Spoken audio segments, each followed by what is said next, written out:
कल का दिन हमारे देश के 140 करोड़ आबादी के लिए दुनिया में मस्तिष्क ऊंचा करने का एक अवसर रहा।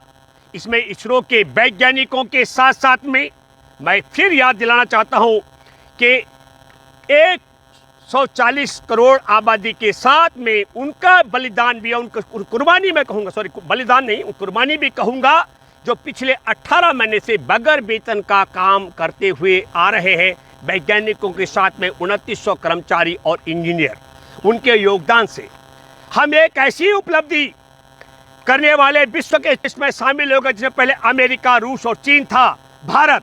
लेकिन भारत की एक अलग उपलब्धि है कि चांद के दक्षिणी ध्रुव पर अभी तक ये तीनों देश नहीं गए। ये बड़ी उपलब्धि हमारे हाथों में रही है।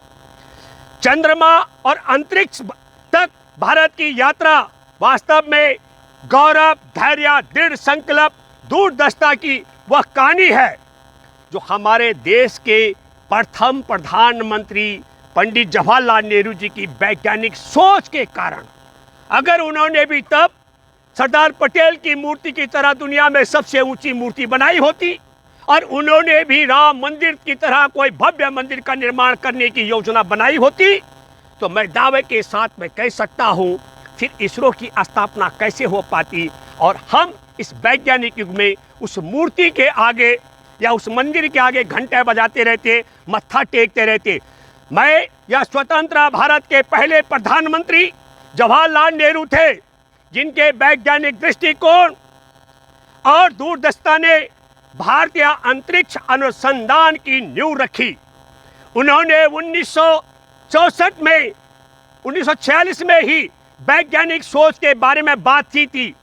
क्या आप कल्पना कर सकते हैं एक ऐसा देश जो 200 साल की गुलामी से उभरा था, जो अत्यधिक गरीबी, उच्च निरक्षरता, गहरे सामाजिक विभाजन और अकाल से जूझ रहा था, वह अंतरिक्ष में उड़ान का सपना ही नहीं देख रहा था, उस ओर कदम भी बढ़ा रहा था।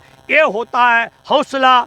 तो चंद्रयान 3 तक हम पहुंचे कैसे शुरू हुई भारत की अंतरिक्ष यात्रा, ये भी हमारे देशवासियों को जानना बहुत जरूरी है, क्योंकि अमेरिका, रूस और चीन का बराबर चौथा देश हमारा भारत पहुंचा है। भारत ने 1962 में अंतरिक्ष अनुसंधान में कदम रखा, जब प्रधानमंत्री जवाहरलाल नेहरू द्वारा परमाणु ऊर्जा विभाग के तहत होमी भाभा और विक्रम साराभाई के उल्लेखनीय योगदान के साथ इस अंतरिक्ष अनुसंधान के लिए भारतीय राष्ट्रीय समिति की स्थापना की गई थी।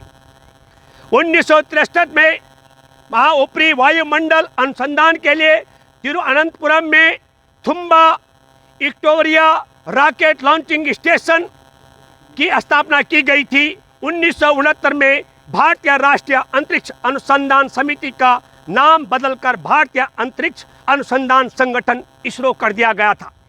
अंतरिक्ष विभाग, DOS और अंतरिक्ष आयोग की स्थापना 1972 में की गई थी और इंदिरा जी की सरकार के तहत 1 जून 1972 को इसरो को दोष के अंतर्गत लाया गया।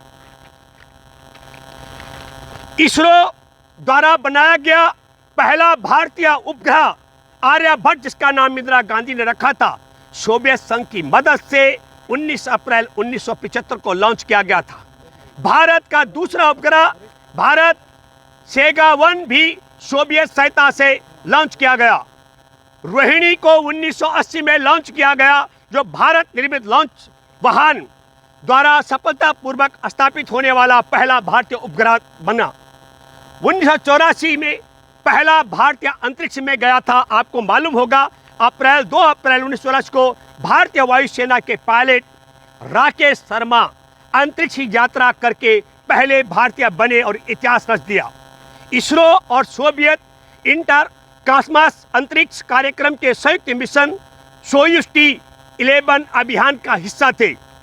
मिशन ने 43 प्रायोगिक सत्रों सहित वैज्ञानिक और तकनीकी अध्ययन किया और राकेश शर्मा को बायो मेडिसिन और रिमोट सेंसिंग का काम सौंपा गया।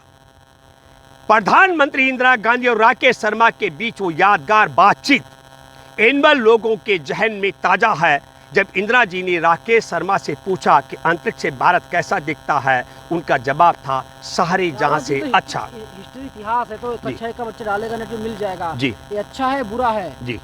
मैं इसलिए कहना चाह रहा हूं कि आज हम जो बहुत बड़ी बात आपने कही है, ये मैं इतिहास इसलिए सुना रहा हूं कि ये अचानक में ये जो इतिहास सुनाने का कार्यक्रम है उसके तह पर जो सवाल है बहुत बढ़िया नवीन का है। मेरे ये इतिहास सुनाने के पर आवश्यकता इसलिए महसूस करता हूं कि भारत जिस तरीके से मूर्ति काल की तरफ, भारत को जिस तरीके से मूर्ति काल की तरफ ले जाया जा रहा 5000 साल पीछे, उससे किसी भी कीमत पर देश इस वैज्ञानिक युग में तरक्की नहीं कर सकता है। तब मैं सिलसिलेवार ये सुना रहा था कि किस तरीके से मंगलयान की सफलता हुई। मंगलयान पहला 2008 में मनमोहन सिंह जी के कार्यकाल में सफलता अर्जित किया, और आपको मालूम होगा कि चंद्रयान भी, और फिर हमारा अभी जो चंद्रयान 3, चंद्रयान 2 तो आपको मालूम होगा कि पनौती वहाँ थे तो चंद्रयान 2 असफल रहा। अब की बार सफलता भी इसलिए भी रही कि पनौती वहाँ नहीं थे, इसलिए सफलता अर्जित की।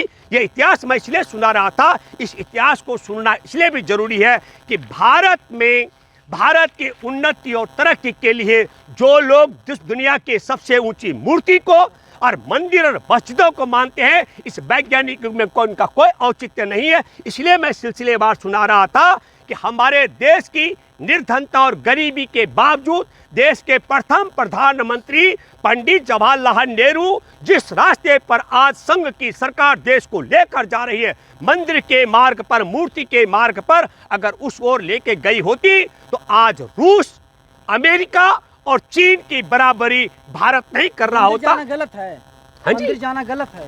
मंदिर जाना गलत नहीं कहा मैंने, पर देश की व्यवस्था सरकारों को मंदिरों की तरफ निर्माण करने की तरफ, देश की सरकारों को मूर्तियों को स्थापित करने की तरफ, विश्व में ऊंची मूर्ति स्थापित करने की ओर नहीं जाना चाहिए। तमाम लोग नरेंद्र मोदी को केतु बोल रहे हैं, कह रहे हैं कि जब यहाँ से लॉन्च किया गया था तब भी नरेंद्र मोदी देश में नहीं थे, और जब वहाँ पर लैंड किया तब भी मोदी देश में नहीं है, मोदी केतु हैं। नहीं, केतु तो हो न हो, लेकिन पनौती लोग जरूर मानते हैं। और सब लोगों ने, मुझे बहुत लोगों ने कहा कि सर अच्छा हुआ पनौती वहाँ पर नहीं था लॉन्च होते समय भी, और जब विक्रम लैंड कर रहा था तब भी पनौती वहाँ नहीं था। बल्कि एक आनंद भक्त ने कहा कि टेलीविजन में दिख रहा था, मैंने कहा फोटो दिखने से नहीं होता है, पर भौतिक तौर पर पनौती वहाँ नहीं था, इसलिए हमारा जो अभी मंगलयान 3 सफल रहा। पाखंड को मानते हैं आप? मैं तो पाखंड ही है। बिल्कुल 100%। देखिए जो आप कह रहे हैं, मैं एक बात और कहना चाहता हूँ, जो आपका सवाल है, 2900 कर्मचारियों को अभी भी वेतन नहीं मिला। मैं मानता हूँ वैज्ञानिकों को हम सैल्यूट करते हैं मंगलयान, अपना चंद्रयान 3 की सफलता के लिए, लेकिन उन इंजीनियरों का, उन कर्मचारियों का जिन्होंने दिसंबर 2022 में हड़ताल करनी पड़ी, उन्हें 13 महीने का वेतन नहीं मिला था। और आज जब मैं आपसे बात कर रहा हूं मेरे प्यारे देशवासियों, तो आज 18 महीने से कल्पना करें उन इंजीनियरों को वेतन नहीं मिल पा रहा है, बगैर वेतन के जिन्होंने इस चंद्रयान के निर्माण में योगदान दिया। मैं एचसीएल के इंजीनियरों का जिक्र कर रहा हूं, उनका बहुत बड़ा कुर्बानी मैं ये मानता हूं कि 18 पर पहुंचने जा रहा, सूरज पर पहुंचेगा बहुत। देखिए भारत सूरज पर भी पहुंचेगा नवीन जी, तो पटेल जी की ऊंची मूर्ति बनाकर नहीं पहुंच सकता है, वहां राम का मंदिर बनाकर नहीं पहुंच सकता है, वह इसरो के वैज्ञानिकों को और विज्ञान के माध्यम से ही पहुंच सकता है। यह बात हमारे देशवासियों को सोचनी और महसूस करनी चाहिए। मूर्ति की तरफ इसे लेके जा रहे हैं, बोल रहे हैं पहले हमारा देश विश्व गुरु था। अगर हम मूर्ति और आर्यभट्ट की तरफ से, भारत का नाम पहले आर्यभट्ट था, उसी तरह अगर मूर्ति वगैरह बनाते हैं तो याददाश्त रहते, हम फिर से विश्व गुरु बन के दिखाएंगे। नहीं, विश्व गुरु किस तरह मूर्तियों से? भाई विश्व गुरु क्या, सरदार पटेल की मूर्ति के ऊपर मैं आपको बताता हूँ, जंगली पक्षी बीट करने के लिए उनके लिए जगह बन गई, उसको साफ करने की प्रक्रिया क्या है मुझे मालूम नहीं है। पर मैं दोबारा कहना चाहता हूँ कि उस मूर्ति के बन जाने का इसरो के वैज्ञानिकों का या विज्ञान में या मंगलयान को सफलता दिलाने में क्या योगदान है? जरा एक मिनट, क्या योगदान है? नहीं, टूरिज्म अलग बात है, टूरिज्म को आप विज्ञान से मत जोड़िए। आप अलग बात कर रहे हैं, टूरिज्म के लिए मूर्ति खरीद कर दिया आपने बड़ी, हुई अलग मसला है। पर आपको मालूम है, आप गए उस इलाके में, सरदार पटेल का दुनिया का सबसे बड़ा पुतला जिस जमीन पर खड़ा किया गया है, उस जमीन के मालिक जो किसान थे, आदिवासी थे, उनको बेदखल कर दिया गया, उनकी रोजी रोटी आजीविका के सारे साधन छीन लिए। तो आप पर्यटक केंद्र बना सकते हैं, सवाल है विज्ञान का। तब हम कह रहे हैं हमारे देश के लिए सौभाग्य की बात है कि वैज्ञानिक दृष्टिकोण के, आधुनिक सोच के पहले प्रधानमंत्री थे। कल्पना करो कि 77 साल पहले अगर संघियों की सरकार होती और ये मूर्ति काल की तरफ देश को लेकर जा रहे होते तो पता नहीं आज हम आप बात कर रहे होते कि नहीं, या हम आज साथ में सांप और सपेरों का देश होता।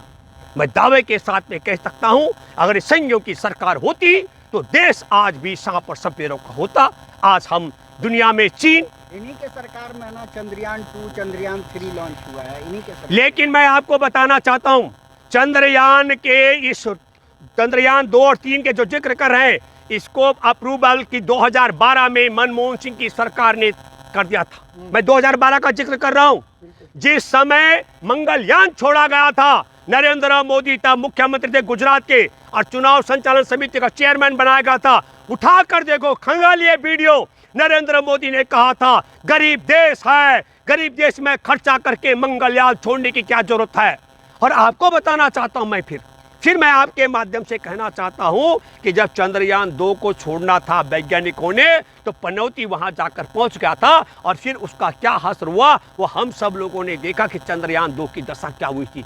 फिर मैं कहना चाहता हूं सौभाग्य की बात है कि मूर्ति काल की तरफ देश को ले जाने वाला उस इसरो के वैज्ञानिकों के बीच में नहीं था जिस दिन चंद्रयान 3 को छोड़ा गया, और जिस दिन लैंड किया उस दिन भी नहीं था। नहीं तो पनौती का प्रभाव वहां भी पड़ सकता था।